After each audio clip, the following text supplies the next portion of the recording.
Bismillahirrahmanirrahim. Assalamualaikum warahmatullahi wabarakatuh. Bersama saya Iskandar dari UTT SMP Negeri Nambinamu, Kabupaten Jengekon. Pada video kali ini, saya akan membahas tentang struktur teks eksplanasi. Teks eksplanasi merupakan materi penting yang anak-anakku harus pelajari SD. Baik, berbicara tentang struktur teks eksplanasi, itu ada 3. Kita bahas sama-sama. Nah, pada struktur yang pertama, kita akan menemukan yang disebut dengan identifikasi fenomena.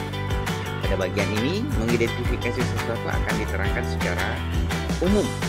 Hal ini dapat berkaitan dengan fenomena alam, fenomena sosial, budaya, dan fenomena lainnya. Ciri dari bagian ini adalah menggunakan jenis kata kopula. Apa itu kata kopula? Kata kopula adalah kata kerja yang diikuti dengan komplement.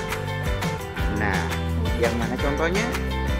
Kopula contohnya adalah ialah dan merupakan. Ya, kata ini sering digunakan dalam teks eksplanasi. Jika anak-anakku menemukan teks eksplanasi, kemudian pada bagian awal ada kata-kata yang seperti tadi, biasanya digunakan untuk mendefinisikan sesuatu, maka sudah dipastikan bahwa kata ini atau bagian ini disebut dengan identifikasi fenomena. Selanjutnya, pada bagian kedua, ada yang disebut dengan rangkaian kejadian. Bagian ini akan merinci proses kejadian yang relevan dengan fenomena yang diterangkan sebagai jawaban atas pertanyaan bagaimana atau mengapa. Bagian ini bisa terdiri dari beberapa paragraf terkait sebab akibat dari fenomena.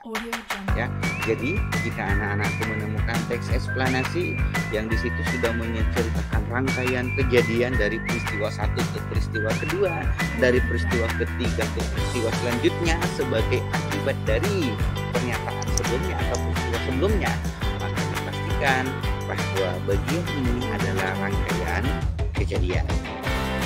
Baik, selanjutnya pada struktur yang ketiga disebut dengan ulasan. Bagian ini berupa komentar atau penilaian tentang kesimpulan atau konsekuensi atas kejadian yang dipaparkan sebelumnya. Jadi, kalau anak-anakku menemukan penanda pernyataan yang menunjukkan kesimpulan seperti menggunakan kata oleh karena itu, dengan demikian, dan pernyataan yang menunjukkan kesimpulan, maka dipastikan bahwa bagian ini adalah bagian ulasan. Itulah 3 struktur teks eksplanasi. Nah, selanjutnya pada video ini saya juga akan menjelaskan tentang kaidah kebahasaan teks eksplanasi.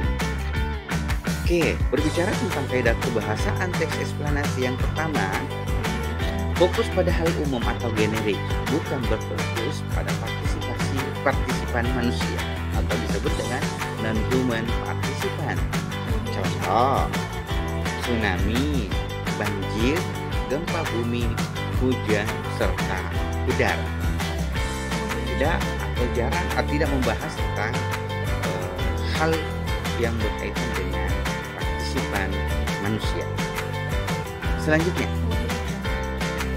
di kaidah kebahasaan yang kedua,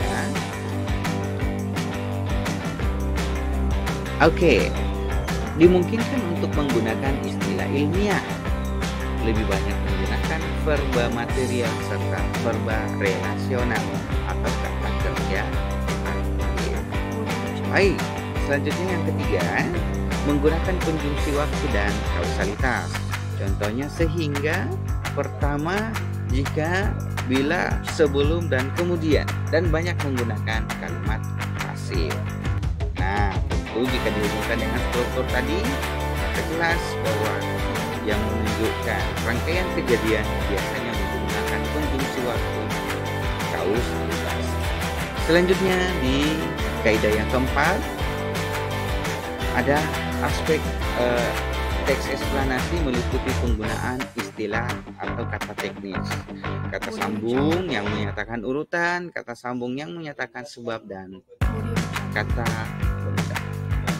Baik, selanjutnya yang kelima, eksplanasi ditulis untuk membuat justifikasi bahwa sesuatu yang diterangkan dengan secara kausalitas itu benar adanya.